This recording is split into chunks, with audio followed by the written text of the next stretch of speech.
Welcome everyone to Groundbreakers, a roundtable show presented by CGTN. We're coming to you live in Chinese capital, Beijing.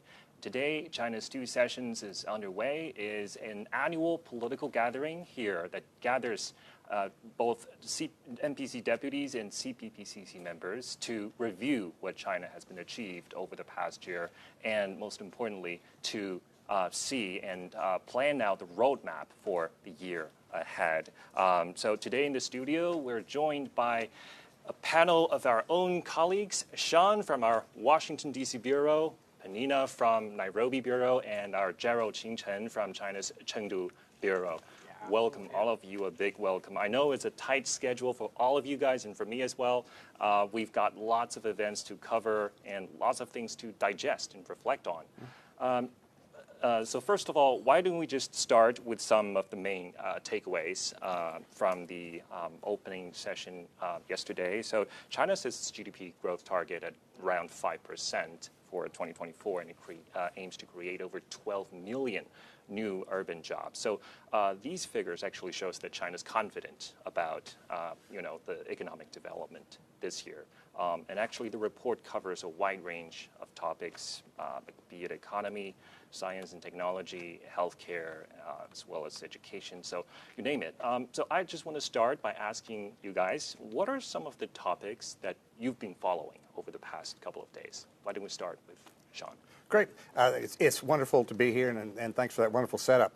To me, I just want to talk about the whole process of going there to the Great Hall, because I've seen that my entire life. It's so historic, and you go in there and you have this sense of history. You have this sense of the way China has just changed. It has brought hundreds of millions of people out of poverty, something no other nation has ever done, and it still has its sights set moving forward. And that's one thing that I took away from the roadmap, the blueprint, if you will, for the way China wants to move. We've heard a lot of experts say that 5% GDP growth may be too ambitious. 12 million jobs may be too much. But look what happened last year. China grew by 5.2%. It was more than people had anticipated. And one thing we heard at the CPPCC National Committee on Saturday was the discussion about this appetite for consumption that happened during the Spring Festival. I think it was much greater than anybody could have anticipated, and they want to build on that clearly. The things that I took away yesterday, China is reaching for the stars. They want to have continued manufacturing. They want to have a greater effort in terms of the technology that goes into this. They want to build perhaps smaller but better moving forward. And I think that's what you're going to see, not made in China, but manufactured in China. The world leader in EVs, the world leader in renewable energy, arguably along with the U.S., the world leader in AI, and there's going to be money in the budget for that. One other takeaway that I had, very blunt terms, I think we heard the Premier talk about, look, the economy is struggling. It's not doing what we want, so we have to do various things.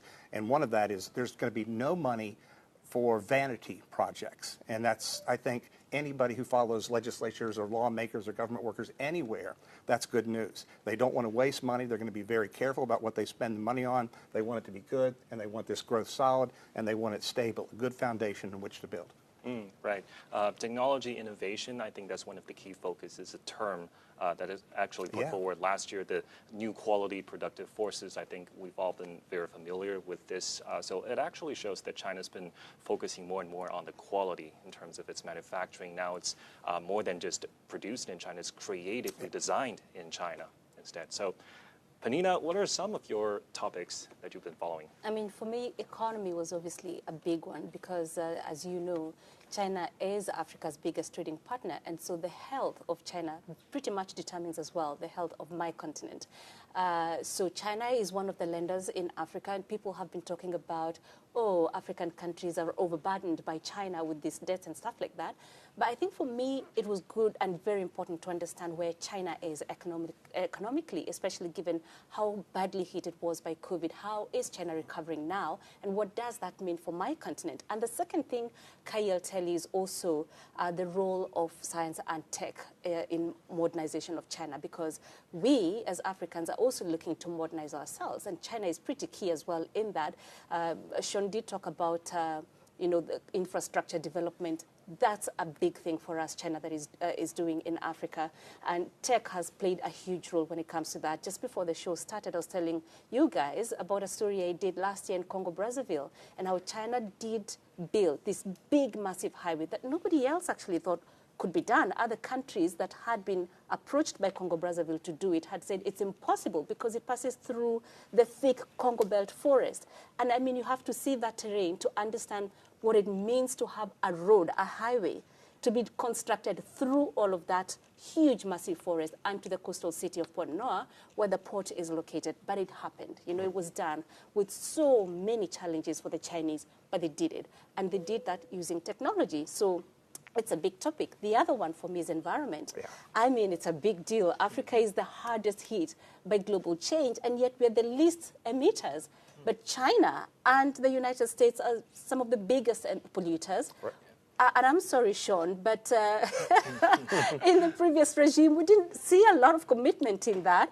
And so, but we've seen China take a global, you know, a leading role in this. So I pretty much wanted to hear what it is they're doing, because some of these policies perhaps can be borrowed by Africa, and we can also at least have some expectation of things that will change in the next coming years, and hopefully that will mean a better, brighter future, a cleaner you know, environment as well for us guys in Africa. Yeah, now you're talking about the environment. I think it's also China's been up to of course, this large-scale infrastructure in Africa, just like how China building up that large-scale connectivity over the past years in China.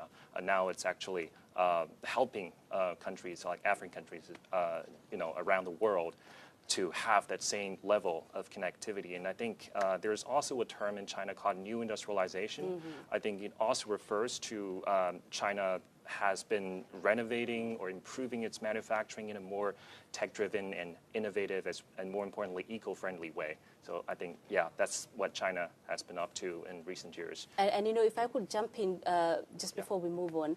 Yeah. I also have to say we've seen some fair bit of investment in clean energy in Africa from China. I mean, when you were talking about production of high-quality goods from here, some people have said, oh, China has been dumping substandard products in Africa. But if we are hearing China saying that we are now investing in high-quality products, that also is good news for us. We've seen the use of solar products that have been, I did a story the other day about solar solutions being provided to Africans.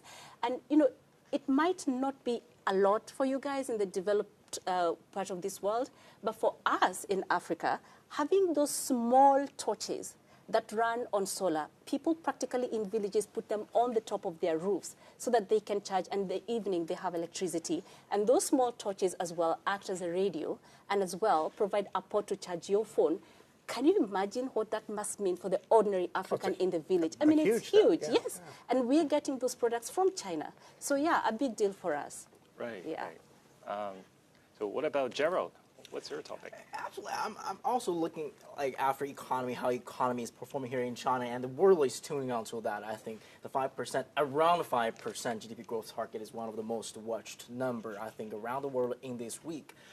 But again, I think I have a similar feeling with Peninah, is like what's behind that number. Well, if you watched my stories, and I love big infrastructure, I love big bridges, but also about education. What can China's economy bring to regular people? I've been speaking to skilled workers and also people who are in vocational schools, young generations who cannot enter regular high schools and they go to vocational schools. And Premier Li said during the work report that the integration of education with the high-quality development, because China is in need of skilled workers. Even the ambitious goals of creating 1,200 million jobs, I think. 12 million jobs. 12 million jobs. 12 million jobs. Yeah. It's a large number, but that might not be sufficient to really drive China's economy forward.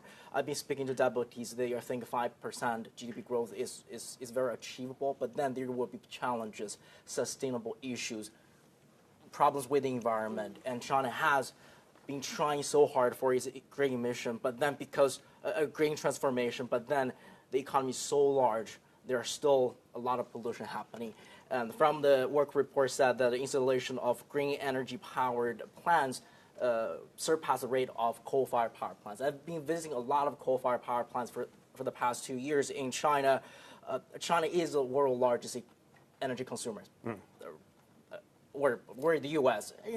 When you have 1.4 billion people, it's certainly understandable. Absolutely, yeah. That means, a lot of energy consumed, a lot of emission. But then it's very important for the country to really look on that green transformation. And then, speaking of China's NEVs, the new energy vehicles, and today it's not just about NEVs, it's really electric vehicles. And 60% of the global output and the sales were China-made green vehicles. And that's how what kind of can gesture how China is trying to move forward to share its technologies or capabilities in terms of green transformation with the world. And that's technology, but that's also economy. Sean might be very familiar with China's efforts in poverty alleviation. While that topic was long, China achieved that goal to eliminate all absolute poverty. But again, this year during the work report, there increased in terms of the healthcare system, especially for elderly people. I think China's birth rate is around 5 to 6%, and that's pretty low. And the aging population, that problem is very apparent. So behind the numbers, and I think the two sessions is really giving out not just about regulations or legislation, but also the roadmap or whatnot for the policymakers to really looking to tackle how China continue to develop its economy. Indeed, it covers a wide range of topics: environment, education, healthcare. So during the past few days, I think all of you have been meeting people, talking to people, deputies, ambassadors, members. So how do you feel about the people that you've been talking to over the past few days, Sean? To me, I think that you get this sense of realism with optimism. When you talk to people, they understand, look, our economy right now has certain entities that are weighing it down. There are headwinds in China's economy. So there are negatives, but there are a lot more positives. And that is what I think that they want to focus on right now. And so when you do talk to the members coming out, and from an outsider coming in, look, 2 sessions is a little overwhelming. When you try to get your head around 5,000 government members there who are going to approve or have already approved or move forward on so many of the programs and policies that move forward. And so you have people who represent unions, farmers, everybody. And so you can get this wide breadth of information as they come out from healthcare. And as you mentioned, that's a big issue for this nation as it gets older. Asia has this wonderful, in my opinion, wonderful reputation of taking care of the elderly. I say that because I'm older than all of you guys, so at some point I want someone to take care of me. And that's what you're seeing. And when you couple that with the environmental issues that you talked about, if you look at what's going on around the world right now, the United States is the only major nation on earth that has climate deniers. They still say climate change isn't happening, or they say, well, it's happening, but we can't do that much with it, so let's do this instead. And that's frustrating. And then when you see, the way China is moving forward with its plans, they're locked in. I mean, it's very clear where China wants to go. It's very murky, I think one could argue, in the United States where it wants to go. And I look at that comparison, that what we had in the U.S. in January, parts of February, very, very cold snap. And we saw the lithium batteries on Tesla cars freeze. They didn't work.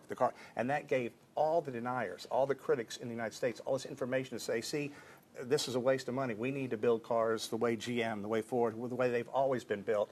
And so that's a major concern for people who are interested in climate change. I mean, all you have to do is wait for the summer when you have all these hurricanes in the United States. And what I see is a clear policy moving forward on this, and you talk to the members and you talk to the deputies as they come out, and there's a sense of national pride. I think that's one thing that I've noticed over the years in coming to China, that has grown, and it does build on what you talked about, not just constructing or manufacturing, but building the best innovations on Earth and making them as well as anybody else on Earth. And you talked about it with the infrastructure that cuts through the Congo. So when you see these people who are approving these measures, you really get a sense for, these are the ones that have their hat in the ring. They are the ones that are going to be not held accountable, but they're the ones that are going to be the ones to say, look, we're the ones that push through this, and we're the ones leading China in to this, the midpoint of the century. Right. I think what you said, it reminds me of how China is serving the majority interests. I think that's what brings China efficiency in building large-scale infrastructure or pushing a major initiative. I think that's kind of a major difference between China and many of the Western countries, like how we do things, like the top legislature and CPPCC, the top political advisory body. Like we just gather suggestions and also proposals, and we figure out a way, just going down the list, right? Right. Yeah, how to do it as fast as we can. Right? And there needs to be healthy competition between the United States and other nations, but that competition doesn't have to devolve into something much worse. And I think that's one thing in the whole people-to-people discussions that does come through once I spend time here and talk with people. Right. Okay. Peninah, what are some of the people that you've been talking to these days? Well, quite a number. And you know, like Sean said, it can be overwhelming for an outsider, just sifting through the whole 2 sessions, getting to understand how the process works, what is important, what is not important. I mean, a lot. I think at some point yesterday I got lost and Kaiyi is the one who was guiding me, this and this is happening. Yeah. But I think... I was equally confused. You know, but I think what I found most interesting, first of all, was the delegates, the CPPCC members who came. Wait, I don't see the confusion. Yeah. The people that came from all the provinces that were very colorfully dressed, were those the CPPCC members or the NPC deputies? I think it depends. Yes. Right? It depends. because here, 1.4 billion people, 56 different minorities here in China is a very diverse culture. Some of them will be NPC, the National People's Congress deputies. Some of them might just be the CPPCC, the Chinese People's Political Consultative Conference. So I did speak to... But they can be both They simultaneously. can be both. Right. Great. So that's the confusion I'm talking about. But I did speak to one of those, and I have to say, I think the thing that struck me the most about them was just how colorfully dressed they were. I mean, this is supposed to be something very serious, this conference, this event. And comparing it to back home, in my country, whenever members of parliament go to parliament, they have to be dressed in a suit. And believe it or not, that is law. And in Kenya, we have these diverse ethnic groups. Yes, we have the Maasais and all these other people with rich cultural, and they cannot come dressed in their traditional attire. It has to be a proper suit. So when I saw that yesterday, for me, I was shocked. I was like, oh, wow. And I spoke to them, and they said it's important. It's an important event, and I'm representing my region, and I have to come dressed the way my people dress. But over and beyond that, for me, it was just seeing the people that constitute these 2 bodies. I mean, these are not politicians, so to speak. These are ordinary people. It could be a farmer. One of the ladies I spoke to is a farmer. And the difference, again, with my home country is that the people who go to parliament are politicians. So what that means is that they will lie every other time to get elected, and then once they get elected, they forget the people. But here it's different. And so for me, that means there's a level of commitment that the people in the villages can expect after this summit. Can I just ask one question? Like Yes. in the U.S., people all say, well, everything's just rubber stamped. Is that what you hear on the continent as well? Yes. I mean, and that's what I hear. But then when I spoke to them, there was one of the ladies I spoke to, and I asked her, how many of your proposals have been implemented? And she said, all of them. And for me, that was huge because it meant this is transformation happening to the local people in the grassroots. But I also spoke to some African ambassadors, and I have to say, I was shocked to see these ambassadors here at the opening of the CPCC, because I thought it's traditionally a Chinese thing, that it's closed only to Chinese people and just a handful of foreign journalists will be here to cover. Right. I didn't think it was open to foreigners. So I saw these African ambassadors and I asked them, what are you doing here? And they said, we've been invited. And I said, why? Why is it important for you guys to be here? And they said, because China is the heart of the rest of the world. If you don't listen to how your heart is beating, how will you know how healthy your body is? Wow. And we have to know the policies and laws that they are discussing and they are going to formulate so that we as Africans, align our policies back home with China so that we can get the most out of China. It was incredible for me. I'm going to steal that moving forward. That's a great one. Right, just now you're talking about the dress, like the freedom to choose what you're going to dress. Yeah. I know actually showcases how China's taking that, diversity and that comprehensiveness very seriously. So what about Gerald? I've been speaking to a lot of boring people, or not boring people, they're business executives, but the quality from these successful businessmen or businesswomen is what I found, because many years back, when China sets the growth target, it will be a specific number. It will be 6.5 or 7%, it will be firm. China has to achieve that number. But then about a decade ago, and China started to use the word around. So there will be a little bit of wiggle room. And then that around word, I think, still remains very key today. It's kind of that confidence in the Chinese economy, growth, future, but then also the country is knowing we're not just looking for the numbers. And that's the sense of things that I got from the business executives as well. For example, chairman of Wu Liangye, that's one of the largest baijiu maker here in China. Think about baijiu maker, boss of a baijiu maker attending NPC and pushing out the regulations. But what he has been focusing on is really about how state-owned enterprises can play a role to help sustain that high-quality development.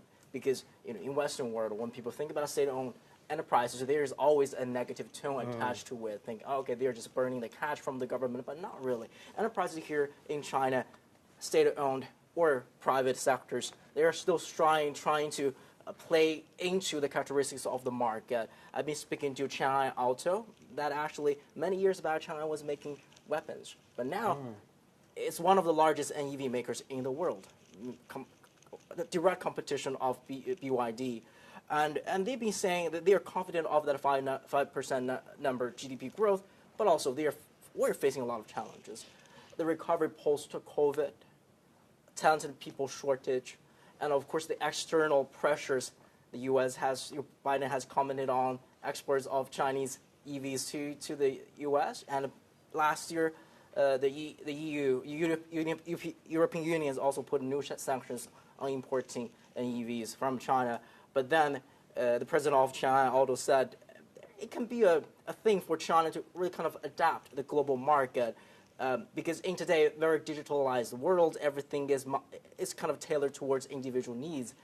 So companies here in China, either state-owned enterprises or private companies, they're really trying to find what first can work in China, but then it can also work elsewhere. Speaking of Africa, the Nairobi-Mombasa high-speed, standard gauge railway. 2 years ago, during we made a documentary that we filmed a mom, a beautiful lady, a single parent, and her son is near the beach in Mombasa, but she has to find a job in Nairobi just to have enough money, because of the standard gauge railway that he can move back and forth in 8 hours. But before that, 8 hours is still a long trip, to be honest. It's not even 8, it's actually 5. Oh, really? It's only 5 hours. But before like then, it was a nightmare, I tell you. My goodness. Yeah. It was either you fly or you drive to Mombasa. If you drove, you'd get stuck in traffic for hours and hours. Yeah, it was a nightmare. When I got the footage, because, it's a beautiful road trip, because you're going to see giraffe, elephants on the roadside, but then it's not that a good road. It's a dirt road. Right. It's not that well paved or well maintained. But again, so the technology China have been sharing with the world or exporting to the world is somewhat kind of fits into what is needed locally. Yeah, and that's what I'm getting from my interviews. Even though boring people, but I do feel their hearts for that. Yeah. That's right. I think each of you have actually gathered thoughts from the people you've talked to over the past few days. But this next question, I think, is mainly for Peninah and Sean, because you traveled so far from the U.S. and Africa to China to report the 2 sessions. So I was really wondering, why don't we start with Peninah? You came this time to report the 2 sessions for the very first time. And I saw the story the other day of you, I think it's in southern Guangdong province, right, test driving that cool electric vehicle. How is the ride going? First of all, for people in Africa to understand, if you say South Guangdong province, they wouldn't know what you're talking about. But if you say Guangzhou, They will know because Guangzhou for us is our primary market for most things that people sell back home. I mean, clothes, all the solar items, the phones, drones. Everybody from my continent flies to Guangzhou. And for most of those countries, we actually do have direct flights. So if you say South Guangdong, nobody will know. But Guangzhou gives it the perfect context for everybody watching to know, oh, this is what we're talking about. So, yeah, that EV experience always quite something for me. I hadn't yet experienced an electric vehicle. Really? Oh, yeah. I mean, you have to understand, there are not that many in Africa. Yeah, because we have electricity problems. So most people would rather have hybrids. Not EVs, you know. Yeah, not EVs. And now governments are talking about legislation and incentives to have more EVs into the continent. But a lot of people in Africa are still a bit skeptical about how that is going to work because we have to roll out the infrastructure for that as well. You know, things like batteries. We have a few taxis. I did a story, I think 2 years back, on this Finnish company that has an electric vehicle. I mean, it has electric taxis. But I also know, like, one of the challenges is charging ports. Where do they charge? And the few people who have the vehicles also are struggling with batteries, you know. There's no question there's a problem with the batteries. Of course, yeah. And that is going to get worked out, but it's going to take time. Yeah, and they're very expensive. So you find a lot of people get the EVs, but then they're not able to use them for a long time because they're not able to keep up, you know, with the purchases of batteries, for example. So this was a new experience for me. I have to say, I really loved it. Oh my gosh! She's sold. Fast response from the paddle. Exactly. It was pretty awesome. I loved it. Yeah. The weather is cool. Very, down there. very good. I mean, I'm sorry, but Guangzhou is far much better than Beijing. Wow. Okay, the gauntlet's dropped. Okay. So then, what's your overall impression this time? You know, in terms of your visit to China. So this is my third visit. The last time I was here was 2019, just before COVID. And in 2019, I visited Chengdu. Beautiful, beautiful city. I loved it. The panda city. Exactly. Yeah. And had the experience of the pandas. I think, for me, Beijing is different in a number of ways. First, I think when China talks about efforts to reduce pollution, I can see it now. You know, I can see it because I can't believe the air is fresh. I mean, Guangzhou, the air is beautiful, but here, there's a lot of improvement from 2019 and last year. Exactly, yeah. You know. I mean, it's pretty good, I have to say, yeah. I didn't quite experience Beijing a lot in 2019 because I think then, you know, the program was a bit tight. You know, we were flying this place and the other, so I didn't quite experience it. But I think this time around for me, and I have to say the traffic jams were crazy.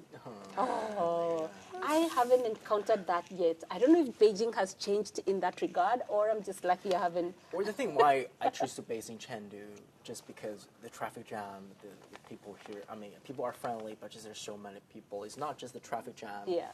I mean, the metro system is also right. But it's easy to get around on if you're a foreigner. Absolutely, that's one thing that I love. It's circular. So if I go the wrong way, I just get back. You're going to know the directions. But then, speaking of Chengdu or Shanghai, if you're lost, you're lost. Yeah. But I think also the Chinese people I find are very warm and very friendly. I think being a foreigner, that's one thing I actually would say about China. A lot of people will talk about racism in different parts of the world. To be very open and honest with you, I personally have not encountered that the 3 times I've been in this country. You know, the first time was 2011. There was a lot of curiosity, you know, about this African lady who's here. I had braids back then, and they were wondering, oh, this hair, like, is it your hair? How did you do it? But never racism, you know, never racism, right. Yeah. And so we get reports from other parts of the world about how it is for certain people. But I think I have to say for China, it's you people, you're really warm and friendly. I love that about it. Yeah. People as friendly as ever, and you got better weather this time. Oh, yes. But Cold it's before snowed. dawn. Cold before dawn. So, Sean, this is your almost 6th time? I think I was trying to figure out, it's the 7th or 8th, and I have to go back and count because I came once with another network before I worked for CGTN, but I only went to Shanghai back then. Right. And you went to some, 20 provinces? Yeah, 20 provinces up in the north, over Xinchen, all through the south. One thing I love that CGTN did, CCTV did, that bus tour, where they had 3 buses, and I was on that. I got to do that twice. Yeah. So you just get to see so much. And I went with Tao Yuan one time, who was the Chengdu reporter, and so she told me all about Chengdu, and when we went there, it was just such a wonderful city. So I've been to a lot of different places, seen a lot of different geography, a lot of different weather, and a lot of different faces, if you will. But to a person, like you said, everybody is very warm, and no one is happy until you've eaten enough. That's one other thing that I will say. They want to make sure, have you tried this? Have you had this? Have you had this? But I've also noticed that the cuisine is different from region to region. Oh, I think that's one of the absolutely. things I've learned about China, is that it has such a diverse culture that no two places are the same. I mean, in Guangzhou, the cuisine was very different from, and there's certain foods I got in Guangzhou that I've been looking for here in Beijing, and I haven't found yet. We were up in a northeastern area. I think I may get the city name, Daichi, where the oil was. Daiqing. Yes, the oil field. And they barbecue fish up there, and it is unbelievable. They had these baskets, and they just put it in. Frozen lake? Oh, it's just so good. And then down in Sichuan, of course, everybody knows the spicy food down there, wonderful. And, Beijing has its wonderful treats. And there's Michelin star restaurants right across the street from our hotel. So there's wonderful food everywhere you go. If anybody questions the food, then it's hard to take them seriously. And Gordon Ramsay just opened a new restaurant in Shanghai. Yeah. Speaking of how it can So be you have the big names coming in as well. Right. Yeah. So to buy those delicious cuisines, you need. So these days, what we do is mobile payment, right? And I saw, Sean, you did that. You tried that mobile payment a few days ago. How was that going? It was interesting because in 2019, China was well on its way to a cashless society, but foreigners didn't have that opportunity. You had to, as I remember, a bank account in China or something. But now you can hook your credit card up to WeChat in a heartbeat. And it's amazingly, look, I'm not the most media savvy guy in the world. And if I can do it, a child of 4 can do it. So, getting to go out, and I grabbed a meal on the way over here, 126 yuan, a very reasonable price. And virtually everything is you just call up and you either put the money or the scan and you operate it anyway. And it's everywhere. I mean, it's for every single thing going. And I've not seen any indigent, any homeless people on the streets, but I have heard through other Chinese friends of mine that people who are out there in search of money, they can take mobile payments. That's true. Is that true? Yeah. So it's just staggering, but it's very easy to do. And I think that's one thing that we've heard about this week, that China wants to remove barriers for international people. I don't like to say foreigners because it makes it sound like they're foreign, they're different. So international people who come to visit or live here, they're going to knock down these barriers. In terms of manufacturing, it's going to be easier for companies to come in. Healthcare, telecom, all of that, they want to make it easier for citizens to come in and be educated here, travel. So once that begins to really take root, it only makes sense to embrace everything that China has at its fingertips, because it's well ahead of every other place I've been on the planet. And it's so easy, it's so simple, and there are fail-safe methods in there, so you're not going to get ripped off, you're not going to have your bank account cleaned out. Mine has facial recognition from my bank back home, which I thought was interesting. So if I make a payment, I have the option to look in there and say, yeah, that's Sean. Okay, we'll clear this payment. Yeah. So it's great. It's fascinating. But so many, I think that's one of the things. While it's fun, it's great, it's part of the future. If you want to come here and live, work, you're going to do that as well, and you're going to find it easier, and it's going to make your transition here so much more smooth.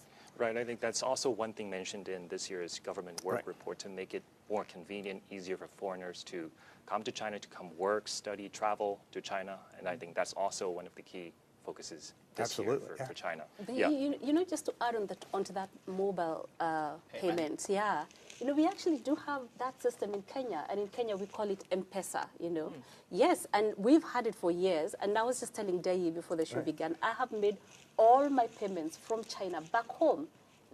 Yes, I have the same thing. Exactly, but I've paid my nanny, I've paid, it's very easy as long as you've got the app. Or the things the logic behind how it works actually is very complicated. China put huge efforts into that, because if speaking of the international payment system, SWIFT, the U.S. SWIFT system is one of the still most used, but it's very complicated. You know, there were several codes. So when you are making that mobile payment, it's not just Alipay calls the bank and make it happen. No, it's not like that. So Visa, MasterCard, American Express has been working with China so that they can kind of not just smooth out the algorithm or the codes, but also the regulations, international regulations, internationalization of renminbi and currency exchanges. So there are a lot of things happening behind it. So it's not as simple as speaking of like getting a visa or not. So there's huge effort the country's putting to make the convenient lifestyle in China available to all people visiting this country. I think that's the point. The convenient lifestyle that people here have, make it available to all. And I think that's, as you said, very detailed in the report. And it's going to be a very important part of China's economy to lure this foreign investment. They want that. They're being very aggressive toward it, and they're trying to make it as simple and as non-invasive, if you will, for anybody coming from any country who wants to come here and do business. As I said, China is open for business. Right. I think many of the foreign enterprises, they're extremely exciting when they hear the government work report mentioning that high-level opening up. I think it's a signal, really strong signal for all the foreign investment, foreign businesses that China's always open to foreign investments. I think it also, some of the entrepreneurs we've spoken to, I think Gerald also did some of the story on that front. Some of them would say that, terms like private business or private-owned enterprises, like terms like that mentioned at least some 15 times in the government work report. That also kind of shows the authorities is kind of taking very seriously to further, expanding their access and allowing more room for them to develop. And the small and medium businesses, they're going to be very important moving forward as well. So. Yeah, absolutely, yes.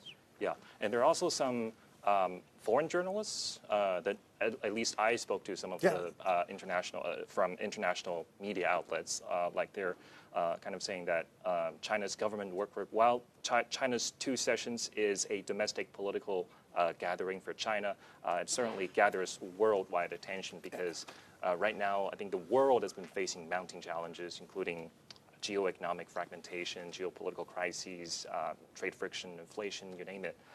So I think international enterprises or international society as a whole, like many of them are hoping that China could continue to contribute positively to the global economy. If I could pick up on that just a second, I think that all nations are coming out of COVID now. And, that clearly had such a drag on the global economy. And I don't know how you experienced it, but I know you did to a degree. But remember when we were in the CPPCC meeting and the camera came in, it was like this close to my head for like 2 or 3 minutes. I think that there is this desire to see international journalists come back and give fair representation of what's going on in this country. It's very simple to be in London or Paris or Tokyo or Washington and do stories on China.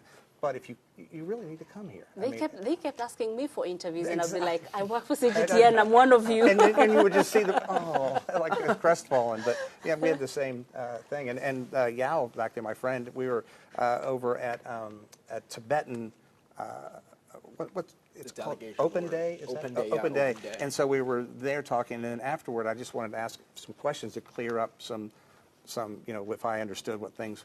And they said, yeah, that's fine. We'll talk to you. Can we do an interview with you? And then they asked me, because I've been to Tibet before, and, you have to be there to really understand that. But the way the development is going on there, I think one could argue is a very healthy fashion. The rail that's being built is elevated so the antelope and other migrating animals can do so without fear of being, killed, struck on that line. Nomadic people who didn't have access to health care, they're now moving into cities. And if you talk to those people, there's certainly, to a degree, people saying, oh, they're losing this romantic way of life. But you know what? They're living longer, they're healthier, and their children have access to education. So in many ways, they're significantly happier. So to get the chance to go in and do that, and then have the Tibetan delegation want to ask us some questions as well about why are we here? What do we think of this? It's, again, it comes down to that. I know people's eyes may glaze over when they hear people to people, but it's important. I mean, it really is important. Earlier today, I logged on just to see how local media in Kenya is reporting, if at all they are. Yeah. Because, you know, in Kenya, for example, people will follow American politics especially. I mean, now everybody's talking about the upcoming election. But so I wasn't sure if I was going to see anything really on what's happening here, but I was shocked to see newspapers back home reporting on the two sessions. And I think the most shocking thing for me was that the two sessions, as it is already complicated for me as a journalist. The fact that now people in Kenya are actually reading about it in the newspapers, it means there's an appetite. You know, the editors have realized there's an appetite amongst the local audience to want to know what is happening in China. And I think for me that's indicative of just how important China is to Africa, and especially when it comes to our economic development. So yeah, I think it's not just foreign journalists here, it's also the kind of information that other people outside of China are looking for about China. Yeah. Right. I think there are so many things that you've experienced these days. I think, and I'm sure that there are good practices in China that can be equally beneficial to many other countries around the world. So I would say that this year, the government work report, it actually said the country's GDP growth target. Last year, we achieved the target, 5.2%, and this year, we set the GDP growth target around 5%. It's not raising it too much, it's not lowering it too much. It actually shows that the country is just as confident about the economic development this year as last year. And around 5% actually the same growth target set up during last year's two sessions, and then voila, China achieved 5.2. I mean, even 0.2% of China's large GDP can contribute quite a lot, because still not there as compared to the U.S., but still over 17 trillion US dollars, a 5.2% of GDP growth actually contributes to 30% of the global economic growth. So it's still a very large, that's a lot of money. Well, if you think how many countries out there would love to have 5.2% growth, Oh, that's one thing that always strikes me. Yeah. I mean, look, there are things they're going to have to overcome, and they've been very blunt about that. The unemployment situation is going to have to get better. Internal consumption is going to have to get better. Foreign investment is going to have to get better. They're going to need to do that. But it's spelled out in there. That's one thing you can say. They're realistic. The government members have been very realistic about the problems. And as I said earlier, there are problems, there are solutions, and people want to look toward the solutions right now. Yeah. So there's certainly lots of things to reflect on, lots of things to digest, and there are more press conferences, ministers, as well as deputies, corridors in the upcoming days. Once again, thank you so much for joining us, Sean from our Washington D.C. Bureau, Peninah from our Nairobi Bureau, and Gerald Xinchen from our Chengdu Bureau. Thank you very much again. Wonderful job by you, too. Thank you. Yes. Thank you so much. So, I just want to thank all of our audiences as well. Thank you for tuning in, and we'll certainly be bringing you more episodes of the Groundbreakers in the coming days. So please stay tuned. That's a wrap for us. Bye for now.